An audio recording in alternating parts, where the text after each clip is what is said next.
My name is Julia Bennett, 32 years old, and I used to believe family meant unconditional love. That Christmas evening 4 years ago shattered everything when my parents handed my brother Thomas a check for $10,000 before turning to me with cold eyes. Failures don't get rewards. You don't deserve a damn thing. The words cut deeper than any knife could. I walked away that night, but what they never expected was how I'd rebuild myself from their rejection. Before I tell you what happened next, let me know where you're watching from and hit that subscribe button if family drama speaks to you. I grew up in an affluent Boston suburb where success wasn't just encouraged, it was the only acceptable outcome. My father, William, is a renowned cardiovascular surgeon, and my mother, Catherine, is a corporate attorney for one of the biggest firms in the city. Our sprawling colonial home with its manicured lawn stood as a testament to their achievements, a physical manifestation of the Bennett family legacy. From my earliest memories, I understood that in our family, love came with conditions. There was a clear blueprint for success: Ivy League education, prestigious career, financial prosperity, just as my parents had done and their parents before them. 3 generations of Bennetts had walked the hallowed halls of Harvard and Yale. It wasn't a tradition, it was an expectation. My brother Thomas was 5 years older and seemed genetically engineered to fulfill our parents' dreams. He was athletic, academically brilliant, and possessed a natural social charm that made him the center of attention at every gathering. When Thomas brought home straight A's, our parents would take the family out for a celebratory dinner. When I achieved the same, it was met with a simple nod, and that's what we expect from a Bennett. I still remember my 10th birthday when I won first place in a statewide writing competition. My parents attended the ceremony but spent most of it on their phones. That same month, Thomas won a regional tennis championship and they threw a backyard party with 50 guests.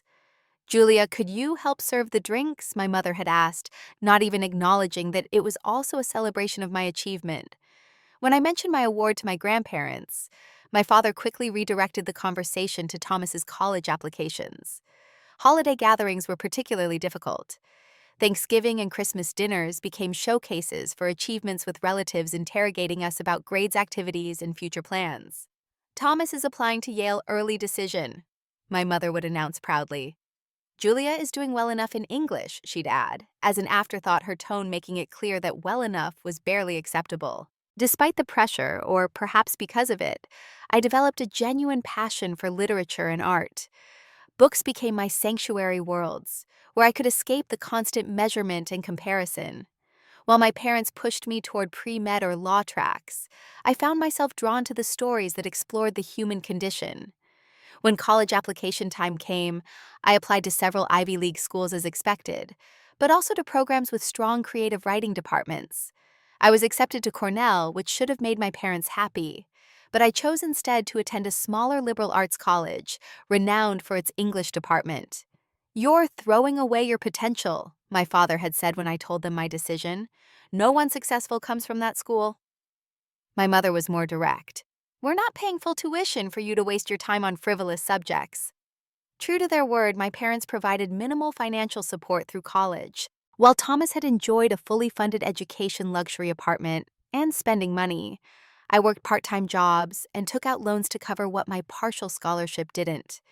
Every semester was a struggle, but I graduated with honors, specializing in literary publishing.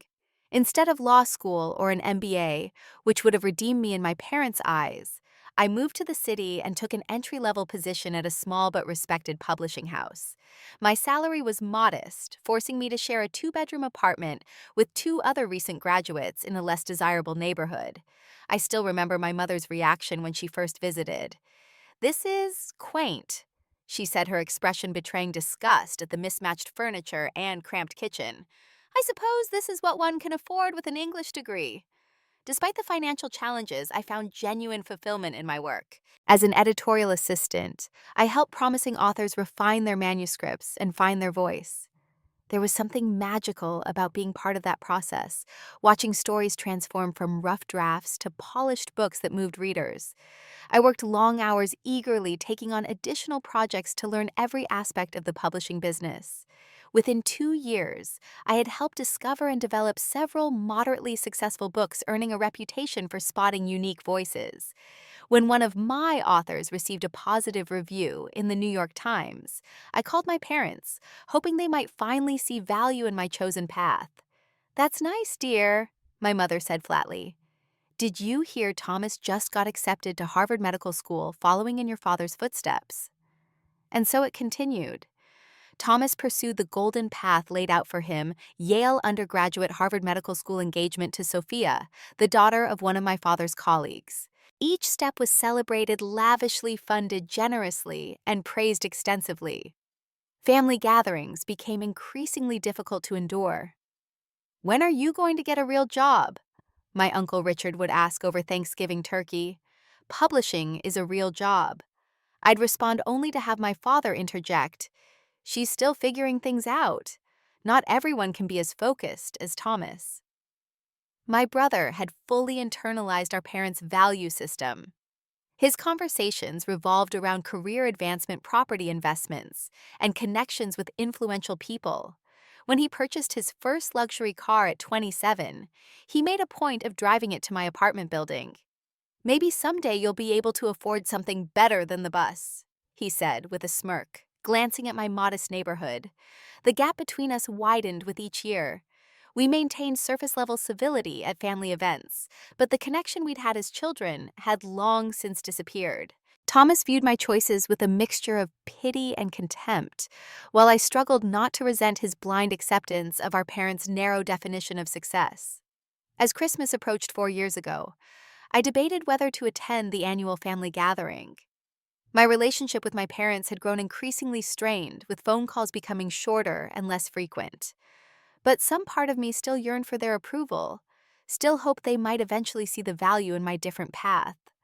So I scraped together enough money to buy thoughtful gifts: a first edition of a book my father had mentioned enjoying in his youth, a handcrafted scarf for my mother from a local artisan, and a set of literary-themed cocktail glasses for Thomas and Sophia. I spent nearly 2 weeks' worth of grocery money on these presents, hoping they might serve as peace offerings. Looking back, I should have recognized the futility of my efforts, but hope can be a powerful delusion when it comes to family. I still believed that somewhere beneath their disappointment, my parents harbored genuine love for me, unconditional and true. That Christmas would prove just how wrong I was. The day before Christmas, I took a 3-hour bus ride to my parents' suburb, carrying my carefully wrapped gifts and an overnight bag. Light snow was falling as I walked the half-mile from the bus stop to our family home, the perfect New England Christmas scene straight from a holiday card. The house looked impeccable as always, white lights outlining every architectural feature, a massive wreath on the front door. And through the windows, I could see the 12-foot Christmas tree in the living room, decorated in the coordinating silver and blue ornaments my mother selected each year. Taking a deep breath, I rang the doorbell, mentally rehearsing positive conversation topics that might keep the peace. My mother answered, martini already in hand, her face registering a moment of surprise as though she'd forgotten I was coming. "Julia, you're early," she said, offering her cheek for the obligatory kiss. "We weren't expecting you until dinner." "The bus schedule was limited because of the holiday," I explained, stepping inside and stamping snow from my boots. She glanced critically at my coat, a secondhand wool blend that had seen better days. "You could have asked your father to send a car service." "I didn't want to trouble anyone," I said, though the truth was I couldn't bear the obligation that would come with accepting such help. The house smelled of pine cinnamon and roasting meat, sensory memories that temporarily transported me back to happier childhood Christmases, before expectations had soured everything. I followed my mother through the foyer into the main living area, where my father was arranging presents under the tree. "Julia's here," my mother announced unnecessarily. My father looked up briefly. "You look tired," he said in lieu of a greeting. "The publishing business must be demanding." "It can be," I agreed, forcing a smile. "But I love it." He made a non-committal sound and returned to his task. I noticed the several large, expensively wrapped packages with Thomas and Sophia's names prominently displayed. By contrast, I saw nothing labeled with my name, though I told myself it was possible my gifts were elsewhere.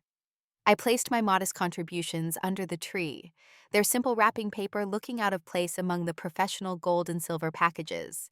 My father glanced at them but said nothing. "Can I help with anything for dinner?" I offered. "The caterers have it under control," my mother replied. "Why don't you go freshen up? The guests will arrive at 6. Guests? No one had mentioned additional people attending. "I thought it would just be family tonight," I said, trying to mask my surprise. "Your father invited some colleagues, and of course Thomas wanted Sophia's parents to join us. It's a special occasion." She didn't elaborate on what made this Christmas more special than others, and I didn't ask. Instead, I retreated to my old bedroom, now converted into an impersonal guest room, with no trace of my childhood remaining.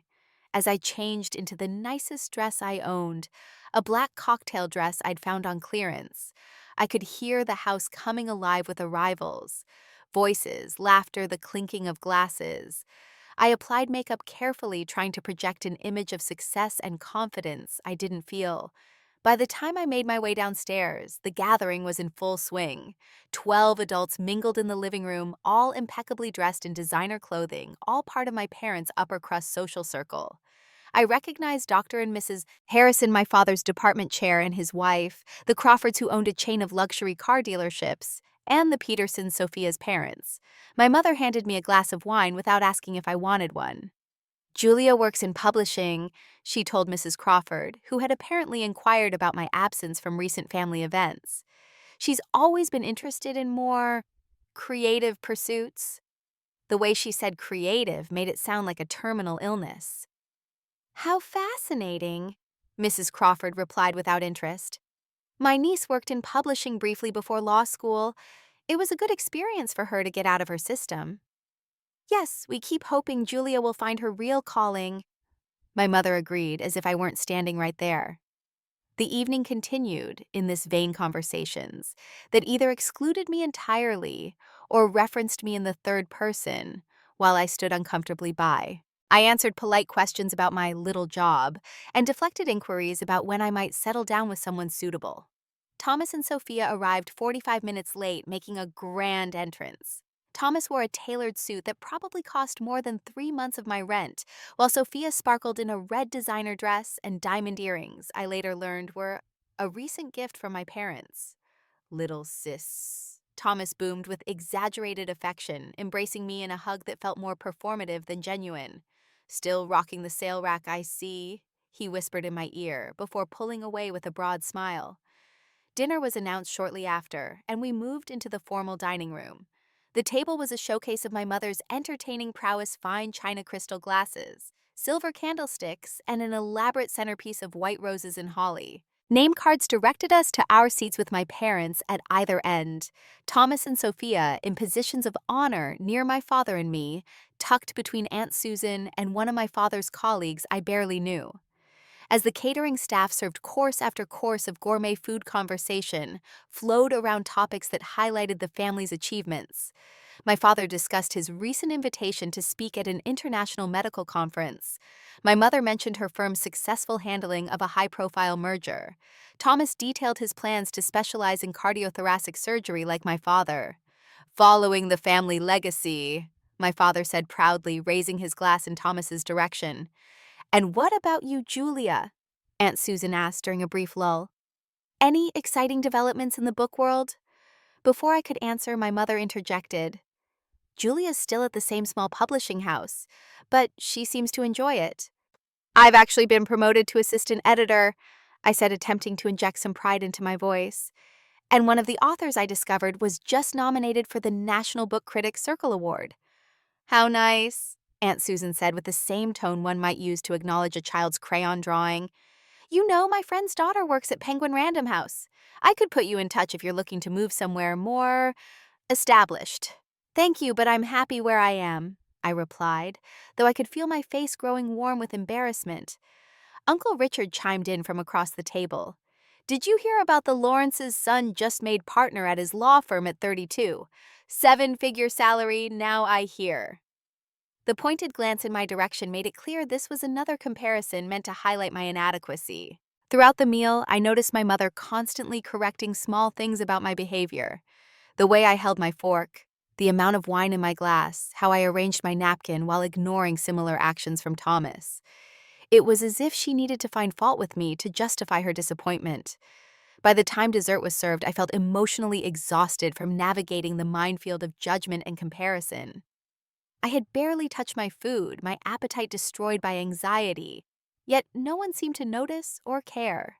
After dinner, my father announced it was time for gifts, directing everyone to return to the living room. I hadn't expected to exchange presents with the extended group and felt a flush of embarrassment that I had nothing for the guests. But it quickly became apparent that this gift exchange wasn't meant to include everyone. My father stood by the Christmas tree commanding attention, with the natural authority he wielded in both his professional and personal life. Christmas is a time for family and for celebrating success. He began, his voice carrying the same tone he likely used when lecturing medical students. The Bennett family has a proud tradition of excellence, and we believe in recognizing and rewarding achievement. He reached beneath the tree and withdrew an envelope adorned with a simple gold bow. Thomas, you've continued to make this family proud. Your acceptance to the Cardiothoracic Fellowship Program is a testament to your hard work and dedication to following in the Bennett medical tradition. Thomas stepped forward, his expression a mixture of expectation and smugness. He knew what was coming.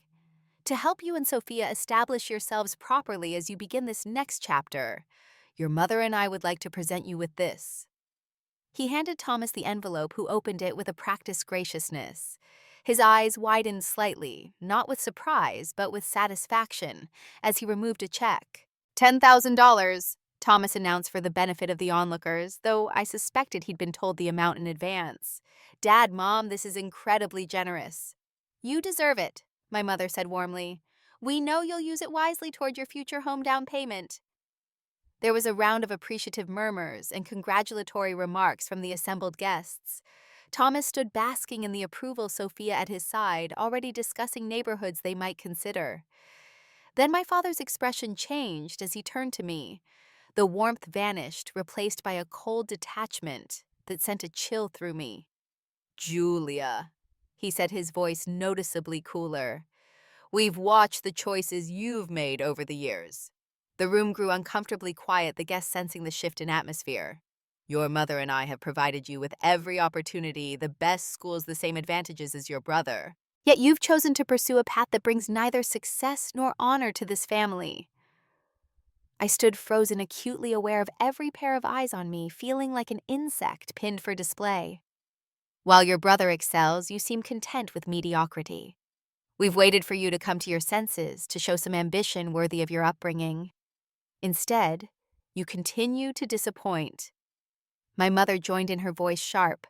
Do you know how embarrassing it is when our friends ask about you, when we have nothing impressive to report? You've become an embarrassment to the Bennett name.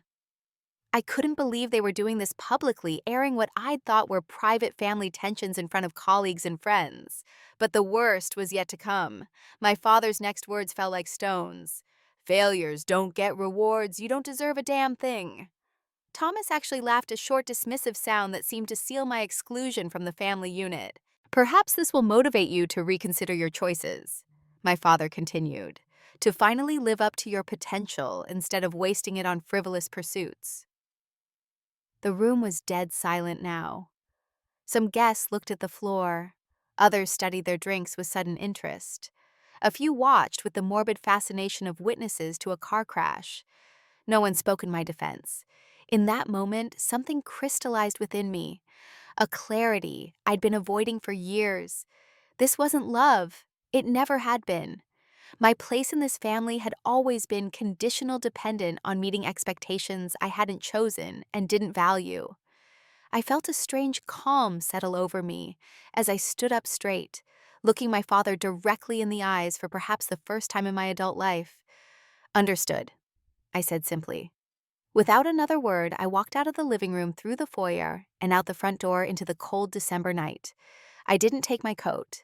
I didn't collect my overnight bag. I simply walked away from the house, the family, and the life where I'd never truly belonged. The snow was falling more heavily now, but I barely noticed the cold.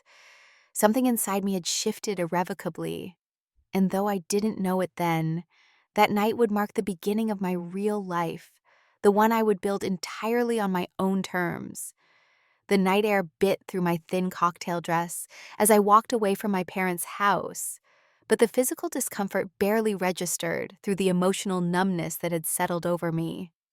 Snowflakes melted against my flushed skin as I put one foot in front of the other with no destination in mind except away. I'd made it about half a mile when the reality of my situation began to set in. It was Christmas Eve. I had no coat, no car, and the temperature was dropping rapidly. The bus I'd arrived on wouldn't run again until the day after Christmas, and I had less than $60 in my wallet. A tremor of fear cut through the shock. I fumbled for my phone and ordered a rideshare, grateful that at least I hadn't left that behind. While waiting, I huddled in the doorway of a closed bakery, arms wrapped around myself in a futile attempt to preserve warmth.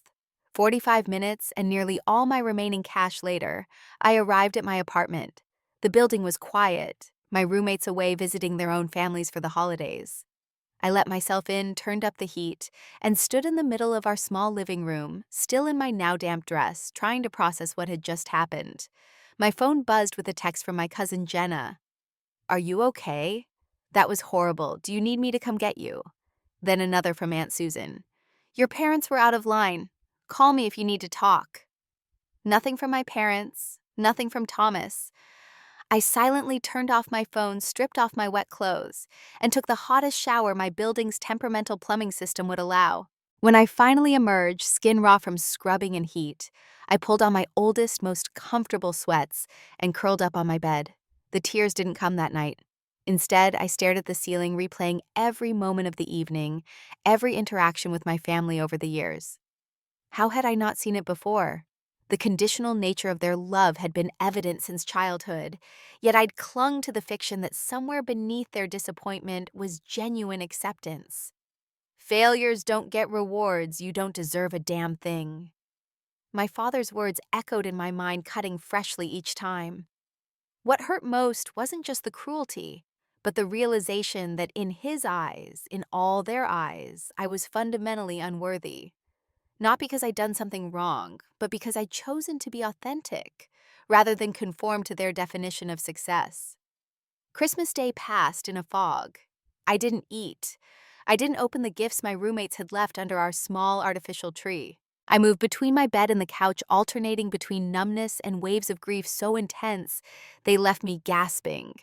On December 26th, I finally turned my phone back on. There were more messages from extended family expressing varying degrees of sympathy and shock.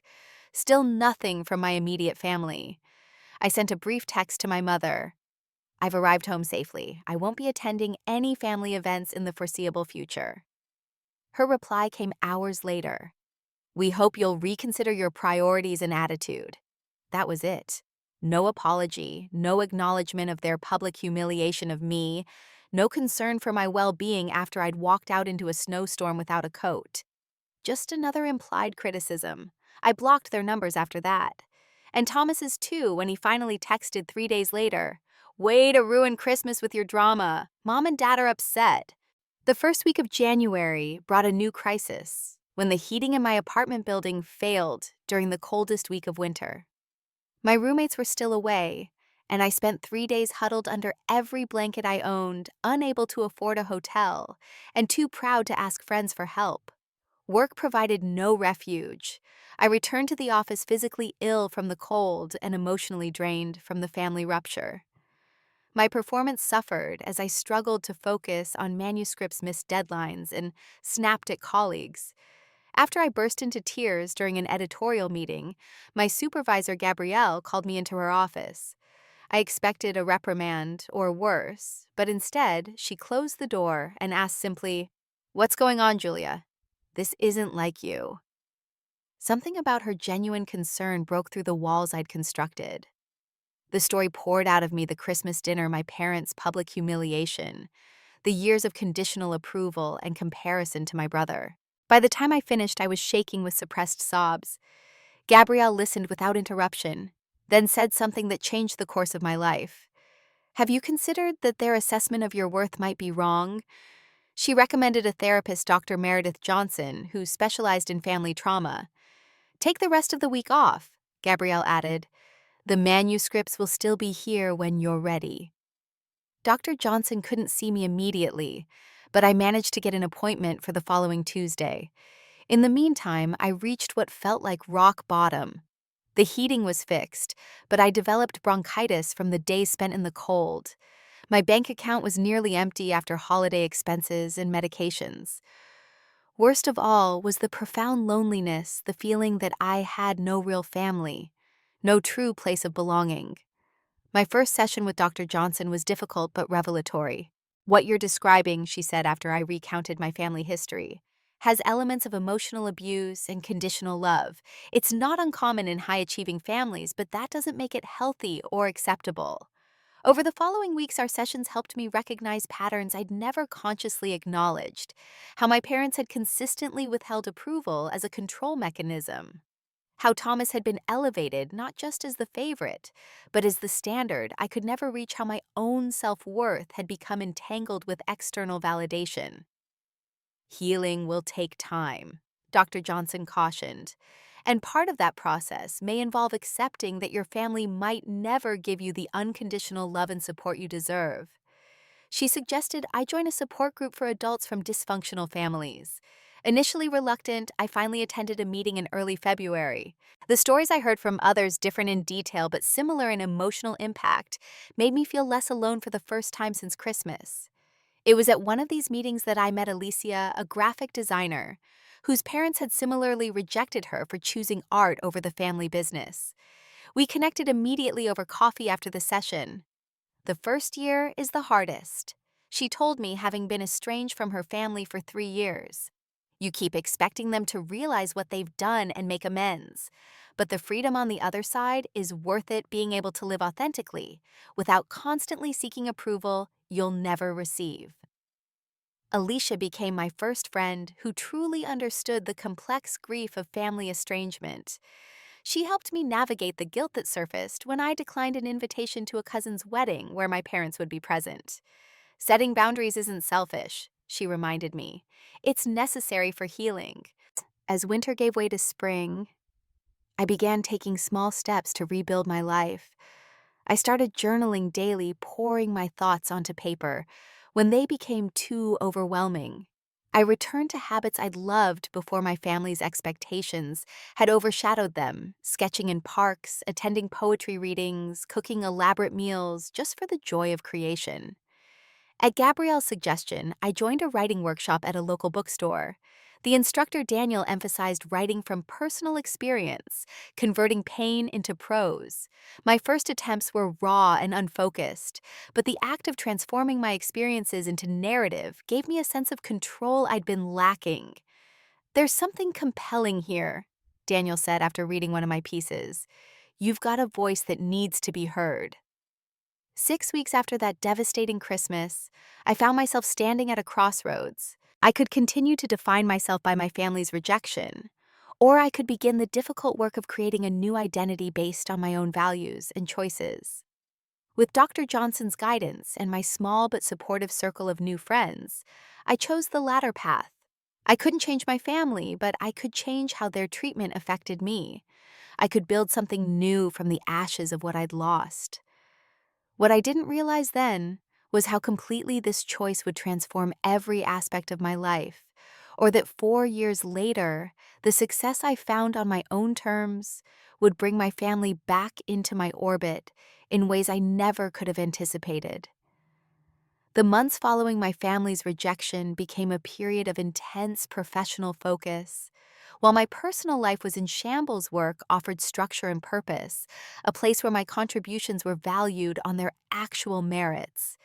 Gabrielle, who had shown such compassion during my breakdown, became more than a supervisor. She took me under her wing as a mentor, inviting me to important meetings, sharing insider knowledge about the publishing industry, and giving me increasing responsibility with manuscript acquisition. You have excellent instincts, she told me after I'd advocated successfully for a debut novel other editors had passed on. You see potential where others don't. That's rare in this business. Her faith in me helped restore the confidence my family had systematically undermined. I threw myself into learning every aspect of publishing, staying late to study contracts, marketing plans, and sales reports. I took on the manuscripts others considered risky or difficult, developing a reputation for working effectively with challenging but talented authors. 10 months after Christmas, my persistence paid off when one of my authors, a former journalist who'd written a literary thriller about media ethics, began receiving serious attention. When the book was featured on a popular podcast, sales spiked dramatically, catching the notice of our publisher. Julia discovered this one, Gabrielle said during the celebratory office gathering. She saw something in it the rest of us missed. That public acknowledgement of my professional judgment marked a turning point. I was promoted to associate editor with a modest but meaningful salary increase. For the first time, I could afford my own tiny studio apartment without roommates, a sanctuary where no one could criticize my choices or compare me unfavorably to others. Recognizing that my career advancement would require more than just editorial skills, I enrolled in evening classes at the local community college studying digital marketing and basic business management. The courses were practical rather than prestigious. Nothing my parents would have valued, but they gave me valuable tools for the evolving publishing landscape. My network expanded beyond the insular world of my publishing house. I joined industry groups, attended literary events, and built relationships with agents and editors from other companies. Unlike the superficial connections my parents cultivated for status, these were based on shared passion and mutual respect. As I approached the 1-year anniversary of the Christmas incident, I realized I'd accomplished something significant. I had built the foundation of a career I loved without family connections or support. My salary was still modest by Bennett standards, but for the first time I felt genuine pride in what I'd earned through my own efforts. My personal growth paralleled my professional development. Through continued therapy with Dr. Johnson, I began to recognize and challenge the negative thought patterns instilled by years of family criticism. The voice in my head that constantly whispered "not good enough" gradually lost its power. With Alicia's encouragement, I moved to a different neighborhood, a vibrant area populated by artists, writers, and musicians, where creativity was valued over material success. My new apartment was small, but filled with character in a converted warehouse, with exposed brick walls and tall windows that flooded the space with light. I began to build a chosen family of friends who appreciated me for who I was, rather than what I achieved. Besides Alicia, there was Marcus, a jazz musician who lived in my building, Priya, a fellow editor from a different publishing house, and James, a literature professor I met at a book launch. We gathered for potluck dinners where conversation flowed freely about books, art, politics, and personal philosophies, discussions valued for their depth, rather than as opportunities to impress or network. In these circles, my insights were welcomed, my opinions respected, without the constant evaluation I'd grown up with. Dating, which had always been complicated by my family's expectations, became an opportunity for growth. I'd avoided serious relationships in the past, fearful of introducing anyone to my critical parents. Now I allowed myself to connect with people who shared my values, rather than those who would impress my family. 18 months after Christmas, I met David at a literary festival, where he was presenting on architectural influences in contemporary fiction. He was thoughtful and passionate about his work as an architect, but without the status obsession that characterized my family's social circle. Our relationship developed gradually, built on mutual respect and genuine interest in each other's work. David listened when I talked about publishing challenges, offered insight without judgment, and never once compared me to anyone else. "I love how you see the world," he told me one evening as we walked through the city. "You notice the stories behind things, the human element that others miss." His appreciation for qualities my family had dismissed as impractical helped me recognize my own strengths in new ways. Through his eyes, I began to see that my sensitivity and empathy weren't weaknesses, but assets that enriched both my personal relationships and professional judgment. Perhaps the most significant change came in how I viewed my creative potential. The writing workshop I joined as therapy evolved into a serious pursuit. Each morning, I woke at 5 to write for 2 hours before work, developing what had begun as personal reflection into a fictional narrative, drawing on my family experiences without directly transcribing them. I created a novel about a young woman navigating the complexity of family expectations and self-discovery.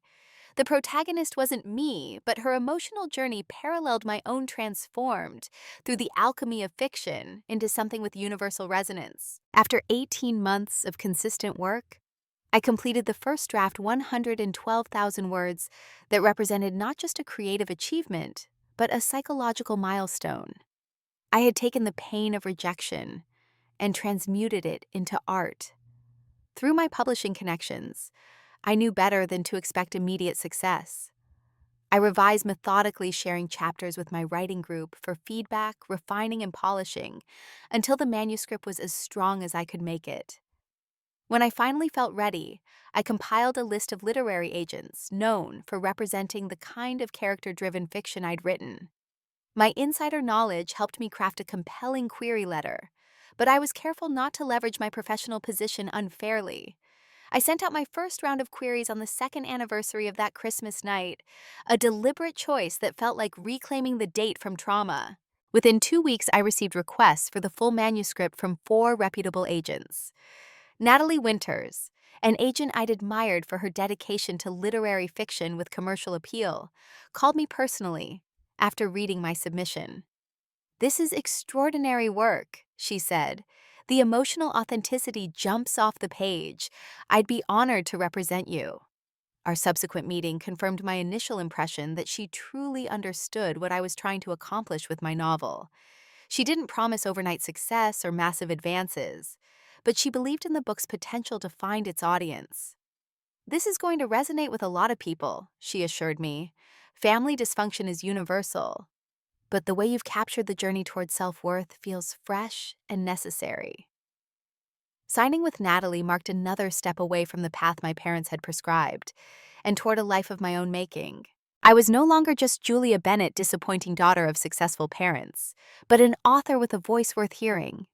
What I couldn't have anticipated was how this new identity would eventually force a confrontation with the family I'd left behind, or how completely the tables would turn when they discovered that the failure they'd rejected had found success entirely on her own terms. The day Natalie called to tell me there was publisher interest in my novel, I was working through a particularly challenging manuscript at my day job. My phone buzzed with her name, and I stepped into the stairwell to take the call. "We have multiple editors interested," she said without preamble. "I'm going to set up an auction." I gripped the stair railing for support. "An auction? Are you serious?" "Deadly serious. Your book has touched a nerve, Julia. These aren't courtesy responses, they're genuinely excited." The next 2 weeks passed in a blur. 5 publishing houses entered the bidding, each presenting not just financial offers, but their vision for the book. I listened to editors describe their connection to my story, their plans for positioning it in the market, the support they would provide through the publication process. In the end, I chose Aurora Press, not the highest bidder, but a respected literary publisher with a track record of nurturing debut authors. My advance, while not life-changing by industry standards, exceeded my annual salary at the publishing house. That evening, I sat in my apartment staring at the signed contract, overwhelmed by the implications. For the first time, I could afford to focus exclusively on writing. After consultation with Gabrielle, who expressed genuine delight at my success, I gave notice at my editorial job. "You'll always have a home here," she assured me, "but this is your moment to fly." My departure was bittersweet. The publishing house had been my sanctuary during the darkest period of my life, and my colleagues had become friends. Yet the opportunity to devote myself to creative work represented a freedom I'd never imagined possible. The weeks that followed brought both excitement and anxiety. I established a dedicated writing space in my apartment, set up a disciplined work schedule, and began the intensive editing process with my new publisher. Having been on the other side of the editor-author relationship gave me perspective that served me well, but I still experienced moments of imposter syndrome. "What if they made a mistake?" I confessed to David one evening. "What if I'm not actually good enough for this?" "That's your parents talking," he reminded me gently.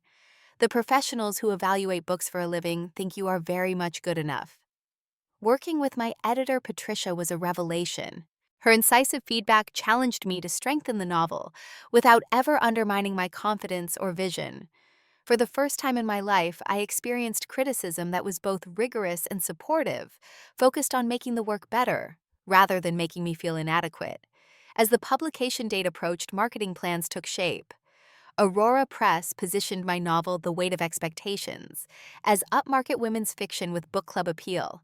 The cover design featured a striking image of a family dinner table, with one empty chair capturing the themes of absence and belonging central to the story. Early reviews exceeded even my cautious hopes. Bennett writes with unflinching honesty about family dynamics and the courage required to chart one's own course, wrote one respected trade reviewer. A remarkable debut that announces a significant new voice. When finished copies of my book arrived, I held the physical manifestation of my work with a sense of wonder. My name on the cover, my words inside, a creation that was wholly mine, untainted by family influence or expectations. I sent copies to the friends who had supported me through the journey. Alicia, Dr. Johnson, Gabrielle, my writing group. Their genuine celebration of my achievement was everything my family's conditional approval had never been. The financial aspects of my new reality required adjustment. After consulting with financial advisor Amanda Chen, I created a plan that prioritized security while allowing me to improve my living situation. I purchased a small but charming two-bedroom condo in my creative neighborhood. Nothing ostentatious, but a space that was truly mine, with a dedicated office where I could write without distraction. My book launch party, held at an independent bookstore that had supported me as a customer for years, was attended by colleagues, friends, and readers who had discovered my work through early publicity. Reading aloud from my novel to an attentive audience, I experienced a profound sense of having found my place in the world. What I hadn't anticipated was how quickly word would spread. A producer for a popular morning show book club selected The Weight of Expectations for their monthly feature, bringing it to a national audience. Sales numbers climbed steadily, exceeding my publisher's projections and necessitating additional printings. Speaking invitations arrived from writing conferences, universities, and book festivals. Initially terrified of public speaking, I worked with a coach to develop the skills needed to address audiences effectively. To my surprise, I discovered I enjoyed these opportunities to connect directly with readers who found resonance in my story. An online article about my journey from editorial assistant to acclaimed author went viral in publishing circles. From behind the scenes to center stage, How Julia Bennett Found Her Voice detailed my career path without mentioning my family background, a deliberate omission on my part during the interview. As my profile rose, I remained selective about which opportunities I accepted, prioritizing those that felt authentic to my values. When a prestigious literary magazine requested a profile, I agreed on the condition that the focus remain on my work rather than my personal history. The interviewer, however, had done research beyond our preliminary discussion. Your novel deals with themes of family rejection and self-worth, she noted. How much of that comes from personal experience? I considered deflecting, but chose honesty.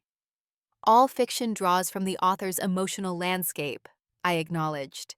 I've experienced the complicated dynamics that come from failing to meet family expectations. That informed the book, though the specific events are invented. The resulting article was thoughtful and nuanced, presenting my work in the context of broader themes of authenticity and self-determination. What I didn't realize was that it would circulate far beyond literary circles, eventually reaching the very people I'd left behind. The first indication came through Thomas, who contacted me after almost 3 years of silence. He'd seen my book prominently displayed at an airport bookstore during a medical conference trip. Interesting career development.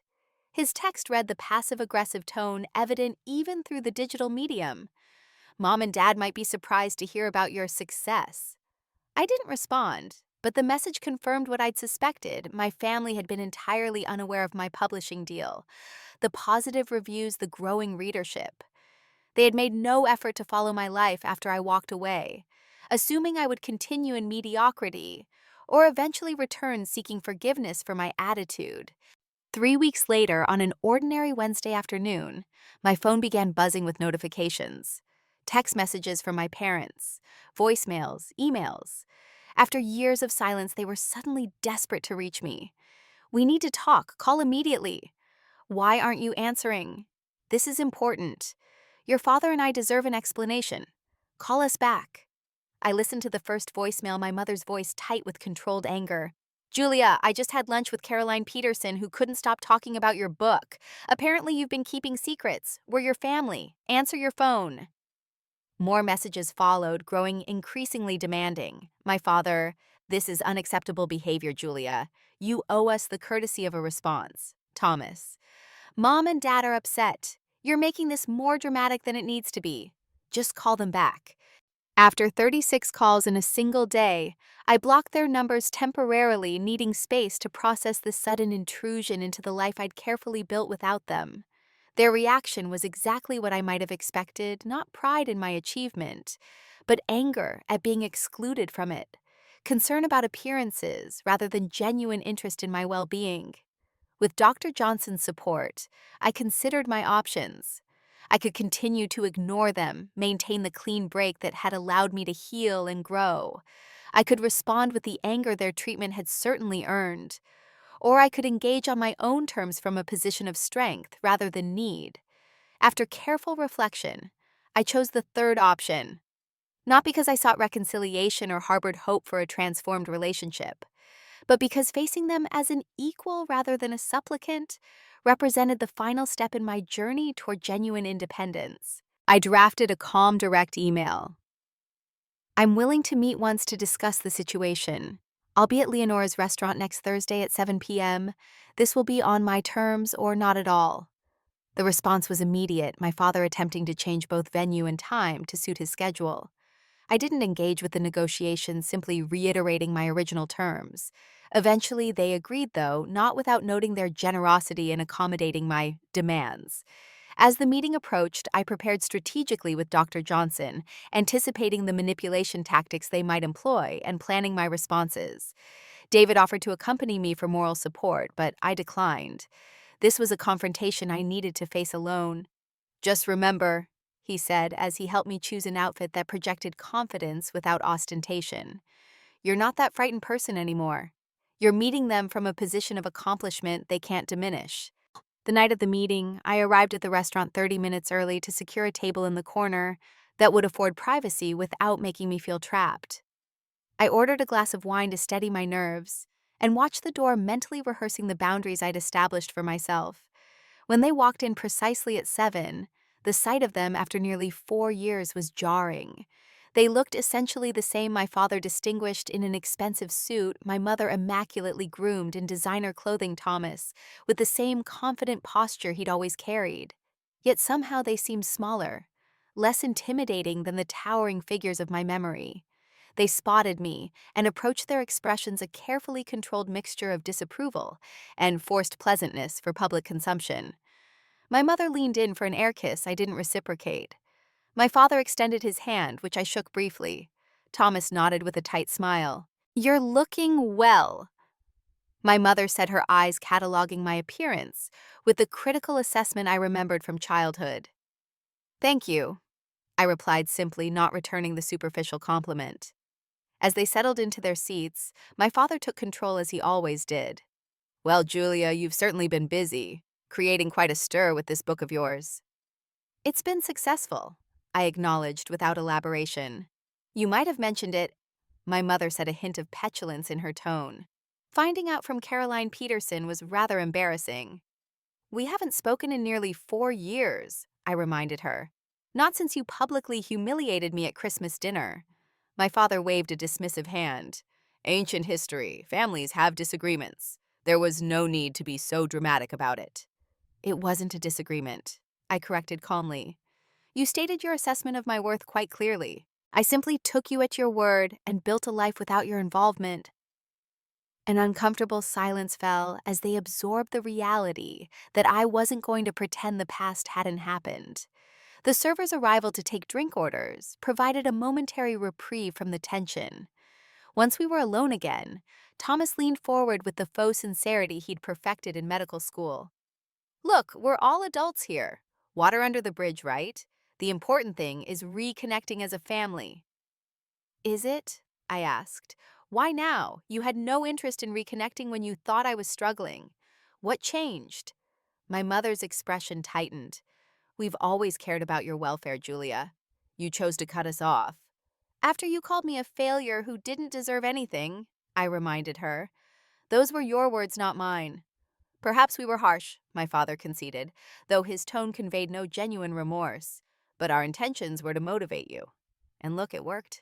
You finally achieved something substantial. The audacity of claiming credit for my success after their rejection nearly took my breath away. My achievements have nothing to do with your motivation. They happened because I found people who actually supported and believed in me. The conversation continued in this vein through the meal, my parents attempting to rewrite history, minimize their behavior, and position themselves to benefit from my new status. Thomas occasionally interjected with comments about family loyalty and moving forward together. It became clear they had an agenda when my father turned the conversation toward Thomas's latest venture, a private practice he was establishing. The initial investment is substantial, he explained. We're contributing, of course, but with your recent windfall, you might want to consider supporting your brother's endeavor. Keep success in the family, so to speak. So that was it. They hadn't reconnected out of love or regret, but because they'd heard about my book advance and royalties, and saw an opportunity to redirect those resources to the child they actually valued. Let me understand, I said carefully. You're suggesting I should contribute financially to Thomas's practice. It would be a sound investment, my mother assured me, and a way to finally be part of the family legacy. I looked at each of them in turn. These people who had damaged my self-worth, rejected me when I was vulnerable, and now sought to exploit my success without a hint of genuine reconciliation. I have invested my money carefully, I said, in causes and people I believe in. Thomas isn't among them. His face flushed with anger. After everything our parents did for you, they gave me a clear message about my value 4 years ago. I interrupted. I'm simply honoring their assessment of what I owe this family. My father's expression hardened. This isn't how a Bennett behaves. We support each other. No, I corrected. You support those who conform to your expectations. I no longer do, nor do I seek your approval. I placed enough cash on the table to cover the entire meal. I agreed to this meeting to make one thing clear. I have built a good life without your input or assistance. I don't need or want anything from you. Not approval, not connection, and certainly not financial entanglements. My mother's face registered genuine shock. This wasn't how these scenarios had played out in her imagination.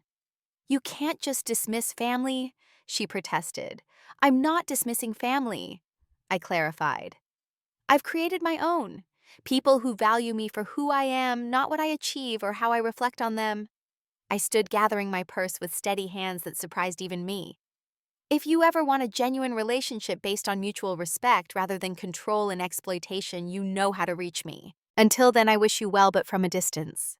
As I walked out of the restaurant into the cool evening air, I felt an overwhelming sense of closure. For years, I had carried the weight of their judgment, the ache of their rejection. Now I had faced them as an equal and set terms for any future contact that honored my worth rather than diminished it.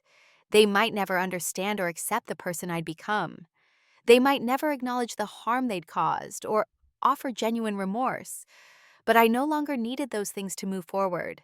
My phone began buzzing before I'd even reached my car calls and messages demanding I return to discuss this properly. I silenced the notifications without reading them. Whatever response they had, whatever manipulation they attempted next, it would wait until I was ready if I ever chose to engage again. Driving home through the city, I'd made my own. I felt lighter than I had in years. The final thread tying me to that Christmas night had been severed not by their choice, but by mine. The circle was complete. I had walked away once in pain and shock. Now I walked away in strength and certainty. They would continue calling for days, leaving increasingly angry messages about family obligation and my ungrateful attitude, but their words no longer held power over me. I had found my voice on the page and in my life, and it was speaking truths they could not drown out or deny. 4 years after that devastating Christmas dinner, my life had transformed in ways I never could have imagined while walking away from my parents' house in the snow. The journey from rejection to self-discovery had been difficult, but ultimately rewarding beyond measure. My second novel had recently been published to even stronger reviews and sales than the first. Bennett establishes herself as not just a one-hit wonder, but a significant literary voice, wrote the New York Times. The paperback edition of The Weight of Expectations had spent 26 weeks on the bestseller list connecting with readers who recognize their own struggles in my protagonist's journey. Professionally, I'd found a balance that allowed creative fulfillment while maintaining financial security. Working with my publisher on a third book, I'd also established a small foundation supporting arts education in underfunded schools, channeling my success into opportunities for young people to discover their own creative voices. My relationship with David had deepened through the years of shared experience. His unwavering support during my confrontation with my family had confirmed what I already knew, that he loved me for exactly who I was without condition or comparison. His proposal came on an ordinary Tuesday evening. As we cooked dinner together in my condo, simple and sincere like everything about our relationship. Our wedding 6 months later reflected the values we shared rather than social expectations. Instead of the lavish society event my parents would have insisted upon, we held an intimate ceremony in a sculpture garden with 60 guests, the chosen family we'd built through authentic connections. Alicia was my maid of honor. Gabrielle and Dr. Johnson sat in positions traditionally reserved for mothers of the bride. No one from my biological family attended. I had sent invitations to my parents and Thomas after much deliberation, including a note expressing that they were welcome if they could respect the occasion as it was, without criticism or attempts to control. They declined without comment, sending instead a formal card with a check. I returned uncashed. Their absence didn't diminish the joy of the day. If anything, it highlighted how completely I'd moved beyond defining myself through their approval. The celebration was filled with laughter, genuine emotion, and the warm support of people who valued us for who we truly were. David's family embraced me without reservation. His parents, retired teachers who had encouraged their son's architectural passion, despite its modest initial earnings, welcomed me with an acceptance that helped heal old wounds. His sister became a close friend and confidant, the sibling relationship I'd never experienced with Thomas. We established our own holiday traditions, hosting Thanksgiving gatherings for friends without family connections, and celebrating Christmas with simple, meaningful rituals focused on gratitude rather than material display. These celebrations stood in stark contrast to the performance-oriented gatherings of my childhood, where love and acceptance had always been contingent on achievement. My healing journey continued through therapy, creative expression, and the gradual process of replacing negative thought patterns with healthier perspectives. I still occasionally heard echoes of my parents' critical voices in moments of self-doubt, but I developed tools to recognize and counter these intrusions. Perhaps the most meaningful aspect of my personal growth was the opportunity to mentor young writers from backgrounds where creative pursuits weren't supported or valued. Remembering my own struggle for validation, I established a quarterly workshop series for talented high school students, many from disadvantaged circumstances. "You've helped me believe my voice matters," one 17-year-old participant wrote after completing the program. "No one in my family understands why I write, but now I know I don't need their understanding to keep going." Her words resonated deeply, reminding me that our painful experiences can become sources of wisdom and connection when transformed through compassion and shared with others facing similar challenges. Through all these changes, I maintained my decision about limited contact with my biological family. They continued periodic attempts to reestablish connection, particularly as my public profile grew, but always on terms that served their interests, rather than acknowledging past harm or respecting my boundaries. My mother occasionally sent messages about family events, carefully worded to induce guilt. My father's communications were rarer, but more direct, focusing on opportunities that inevitably involved using my growing platform to enhance the family reputation. Thomas fluctuated between angry accusations about my abandonment of family and awkward requests for professional introductions to literary contacts who might help his wife with her fledgling interior design blog. I responded selectively, maintaining firm boundaries while avoiding unnecessary cruelty. When my grandmother passed away, I attended the funeral, exchanging brief civil words with family members before returning to the life I'd built. When my father received a medical innovation award, I sent a simple congratulatory card. These small gestures represented not reconciliation, but my own choice to act with integrity regardless of how I'd been treated. Dr. Johnson helped me understand that forgiveness didn't require reconciliation or forgetting. Forgiveness is something you do for yourself, she explained. It means releasing the anger that binds you to the injury, not excusing the behavior or inviting more of the same. This perspective allowed me to find peace without requiring my family to acknowledge their actions or change their fundamental values. I could wish them well from a distance while protecting the health and joy I'd worked so hard to cultivate. 4 years after walking out into the snow, I had stopped defining success by external metrics of wealth or status. True success, I discovered, lay in authenticity, meaningful connection, and the courage to live according to personal values, even when doing so came at significant cost. The greatest triumph wasn't the bestseller status, financial security, or professional recognition. Though these were welcome validations of my path, the real victory was internal. The quiet confidence that came from knowing my worth wasn't determined by others' assessments. The freedom to make choices based on genuine desires rather than fear of disapproval. The capacity to offer unconditional love rather than the conditional version I'd been raised to accept. My story hadn't ended with rejection, it had begun there. Walking away from that Christmas dinner table had been the first step on a journey toward authentic selfhood. The painful severing of family ties had created space for new connections based on mutual respect and genuine appreciation. Would I ever have a healthy relationship with my parents or brother? I couldn't predict the future, but I no longer measured my happiness by that possibility. I had learned to hold two seemingly contradictory truths simultaneously: that I could love my family while recognizing their limitations, and that I could honor my connection to them without sacrificing my well-being to maintain it. Life continues to unfold in unexpected ways. David and I are discussing starting a family of our own, a prospect that both excites and terrifies me given my complicated relationship with the concept of family. Yet I find comfort in knowing that awareness of past patterns is the first step in breaking them. If we do become parents, our children will grow up understanding that love isn't earned through achievement or conformity. They will know their worth isn't measured by external standards of success, but by their capacity for kindness, authenticity, and courage.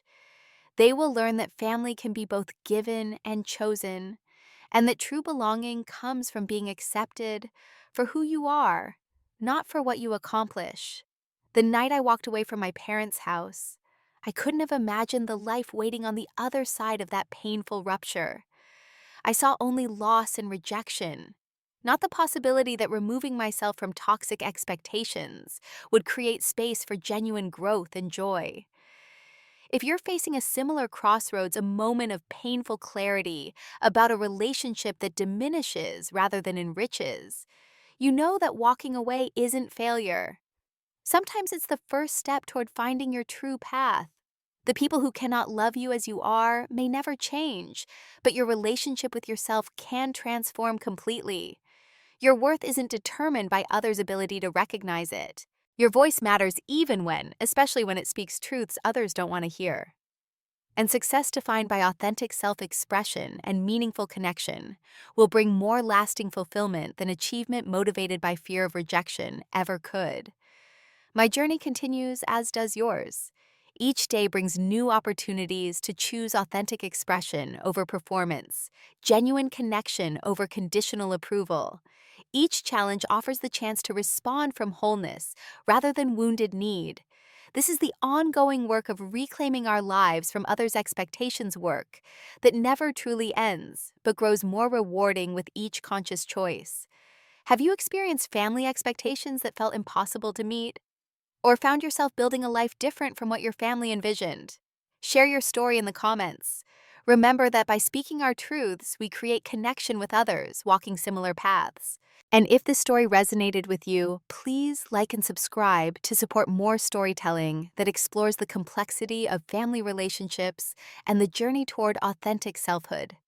Thank you for witnessing my story, and may you find strength for whatever challenges you're facing in your own